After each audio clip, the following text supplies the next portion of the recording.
Pues con el gusto de estar nuevamente con ustedes. Ahora, pues tenemos que hablar de lo que acaba de suceder el 1 de julio, el día de la elección federal y varias elecciones estatales y municipales. Hay un dato primero que nada a destacar. Bueno, ganó la elección el partido Morena y sus aliados, el PES y el Partido del Trabajo. Formalmente ellos ganaron la elección. El candidato a presidente de la República que obtuvo el triunfo fue Andrés Manuel López Obrador, y se cumplió uno de los, digamos, de los escenarios que nosotros habíamos previsto, si se acuerdan ustedes, en el sentido de que podía ganar él y se veían obligados los de actualmente tienen el poder político en el país y sus representados, los dueños del dinero en México, para aceptar el triunfo de Andrés Manuel López Obrador. Esto fue lo que sucedió. Se dio una votación copiosa, una votación muy fuerte en favor de Andrés Manuel López Obrador.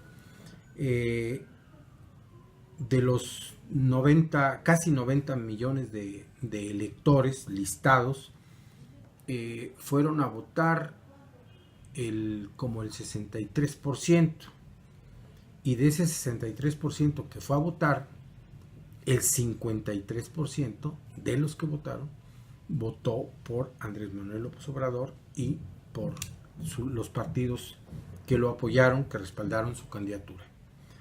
Ahora bien, ya terminó la jornada electoral, ya todo el mundo reconoció, ya todo el mundo felicitó, ya todo el mundo está aparentemente con un asunto electoral superado. Ya está el resultado y cada quien a lo suyo.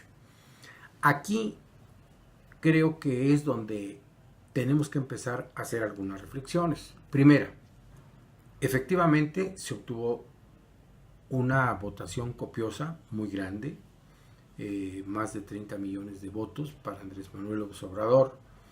Muy bien, muchos electores, y esto lo han dicho todos los analistas y lo han reconocido incluso muchos de los personajes de la coalición que ganó la elección, y han mencionado que efectivamente aquí quien ha ganado realmente la elección desde el punto de vista estrictamente político es el pueblo, que salió a votar, que llenó las casillas, que llenó los espacios en donde se acomodaron las urnas para votar. La gente que fue a votar y la gente que a lo mejor no pudo ir a votar, pero que está conforme con que se haya dado el resultado que se dio, pues eso significa que hubo un voto, ya no digamos de castigo, hubo un voto de desesperación, un voto de hartazgo, el voto de la inmensa mayoría de quienes optaron por la coalición formada por Morena, PT y PES. Votó de esta manera porque están hartos de todas las acciones y todos los pues estragos que le han cometido los priistas principalmente, y los panistas también, y los perredistas también, que le han ocasionado a nuestro país. Es decir, todos los daños que se le han hecho al país y que se le han hecho a los mexicanos llevaron al hartazgo a una población que decidió ya no votar por ellos y votar por otra opción. Bueno, esto es importantísimo. Desde mi punto de vista es lo más importante, es el dato más sobresaliente del resultado de la elección del 1 de julio. Es decir, la participación consciente, la participación decidida de las mexicanas, los mexicanos, los ciudadanos que acudieron a las urnas a hacer a un lado al gobierno neoliberal del PRI y del PAN, ayudados por el PRD. Bueno, ese hartazgo yo considero que no va a terminar aquí el 1 de julio. Me parece que viene una segunda etapa, viene un segundo episodio de esta lucha que se mostró con toda su fuerza, con toda su magnitud el 1 de julio, pero que va a continuar dándose esta manifestación de repudio al sistema imperante en nuestro país.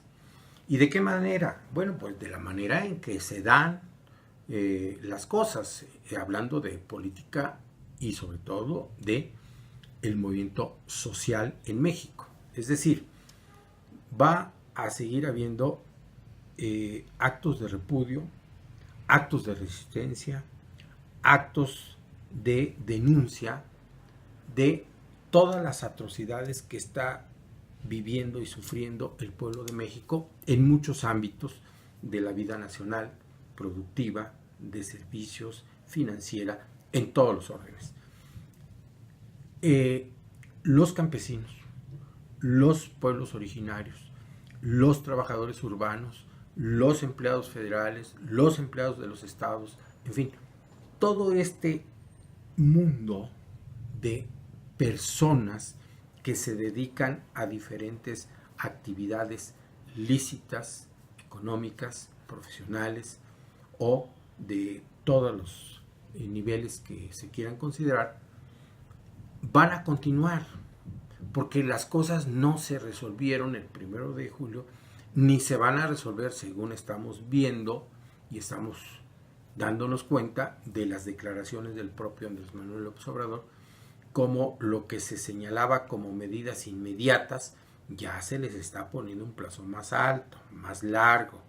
Dicen, los gasolinazos y la disminución del precio de la gasolina va a darse hasta dentro de 4 años. O sea, ya no es lo mismo que se nos dijo en campaña de que iba a darse esta solución una vez que tomara posesión el gobierno de López Obrador. Bueno, y así tenemos otras cuestiones igualmente importantes en las que se van poniendo matices, en las que se van haciendo acomodos y al final, bueno, significa que no se va a cumplir o que no se está cumpliendo, al menos en la versión de los protagonistas, de que esto que se escuchó en la campaña vaya a cumplirse cabalmente. Bueno, incluso los propuestos para integrar el gabinete presidencial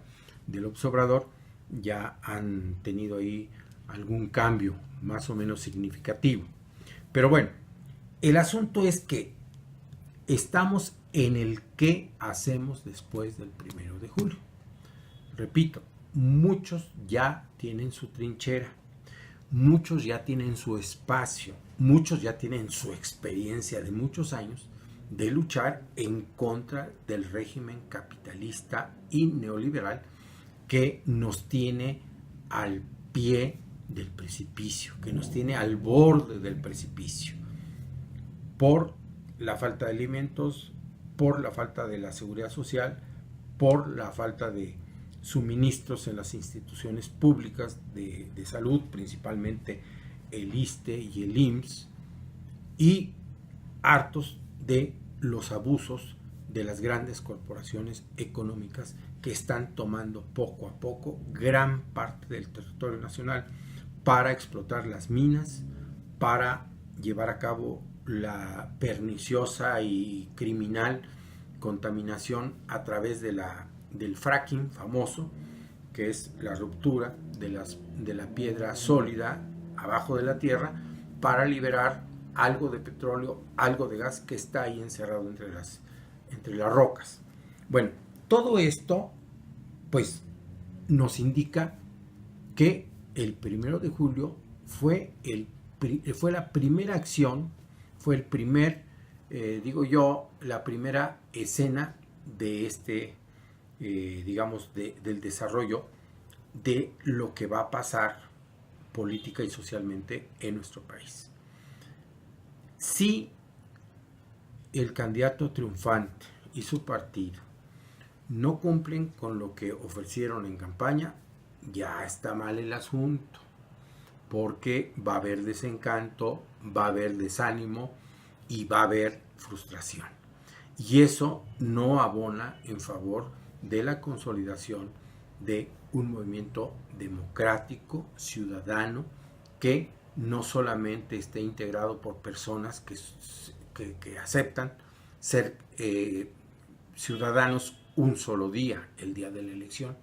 Dice, yo ya participé, fui, deposité mi voto y me fui a mi casa. No, pues eso no es participar, ya emitiste un voto y se lo diste a algún partido, a algún candidato y a ver qué hace con ese voto. No, aquí se trata de que los ciudadanos no seamos ciudadanos circunstanciales, no seamos ciudadanos de paso, de un día, sino que los ciudadanos mexicanos tenemos que ser los que, primero, no le pidamos al gobierno, sea el que sea, ya sabemos cuál ganó, a ese gobierno o cualquiera otro, no le pidamos que cumplan promesas, pidámosle algo más de fondo, más sólido, más sustancial, más importante para la vida del país. Pidámosle que cumpla con lo que establece la Constitución, porque el nuevo presidente de la República, igual que los diputados y senadores y todos los demás funcionarios del gobierno federal, van a protestar, cumplir y hacer cumplir, guardar y hacer guardar la Constitución. Entonces, esa es la obligación, eso es lo que tienen que hacer y eso es lo que tenemos nosotros que exigir que se cumpla. Pero no nada más, porque qué tal, yo les decía hace algunos meses que empezamos a vislumbrar los escenarios que se darían desde el 1 de julio en adelante, decíamos, bueno, pues que no se trata de delegar responsabilidad.